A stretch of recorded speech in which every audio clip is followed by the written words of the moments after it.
Were you talking about Marley? Yes. Yeah, Marley. Devil movie. It's so good though. It is Very well good. written. It is good. I'm gonna scoot you right.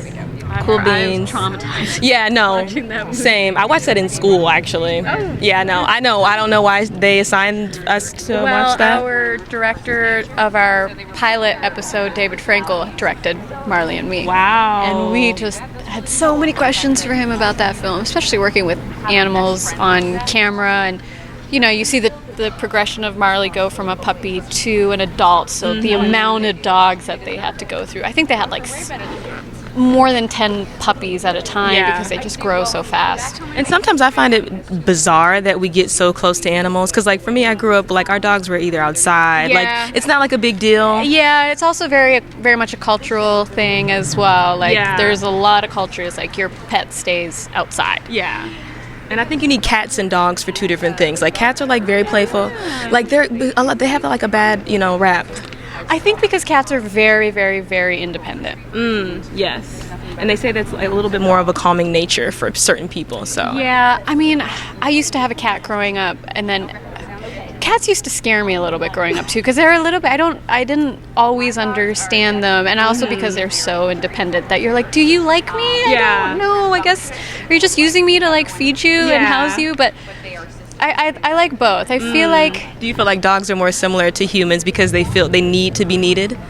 Oh, like because we're both needy? Yeah. Yeah. Well, I mean, in reality, like humans, sometimes we like emotion and affection. Do you think dogs are more similar? You know what? I do feel like we're needy and we need the validation, and dogs give you validation. And as soon as you walk into the door, it's like they hadn't seen you in years, and every time you come home, they're just so excited. You're like, I didn't do anything. I just left for like 10 minutes. Especially in the climate of social media. I feel like validation is like everything. Oh, yeah. Oh, so you think it's now like... I do think we live in a narcissistic like environment right now. Yeah. Social media has amplified that a little bit. Yeah. No. Oh, yeah, no.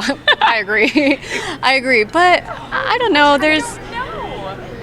I feel like that validation of like connection is something your pet gives you that obviously social media doesn't give you. So it's a bit different. Absolutely. Yeah. So Manifest, it just ended with a crazy season. Yeah. What can viewers expect in the season 2? What do you think? Even though you are in the show, what would you think is going to happen in the next season? Ooh, I have no idea because I had no idea what was happening in season 1. I feel like I'm just figuring it out now what happened in season 1. Like after you finish rapping, you're like, okay, that happened. I guess this is how we're ending it. I feel like for people who have seen the show, and for people who haven't seen the show, my character Sanvi, who is one of the passengers on the plane, she goes through something very traumatic on top of getting off of the plane. And I think season 2 we're really going to explore her journey and kind of her arc of reconciling with this trauma that she's gone through. What's the best advice you'd give her?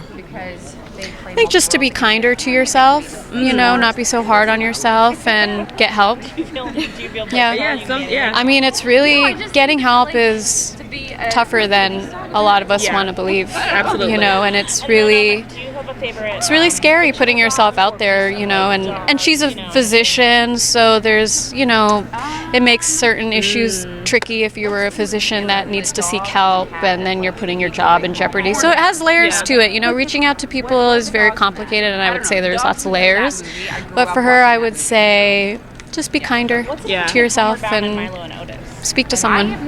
Do you think it's harder for independent and very strong-willed women to ask for help? Yeah, of course. I think there is a huge stigma in general for people to be vulnerable and to be emotional, and I think there is also a very tough stigma on women being emotional. I mean, there's a whole Nike campaign that just came out about women being emotional and the side effects and the negativity that comes along with it. So I definitely think there is a lot of pressure on women to put up a perfect facade, have it all together, especially if you're independent and strong-willed. So I hope Sanvi handles it in a way that I would be proud of. I think she will. Absolutely. Well, thank you so much. Thank you. Good night.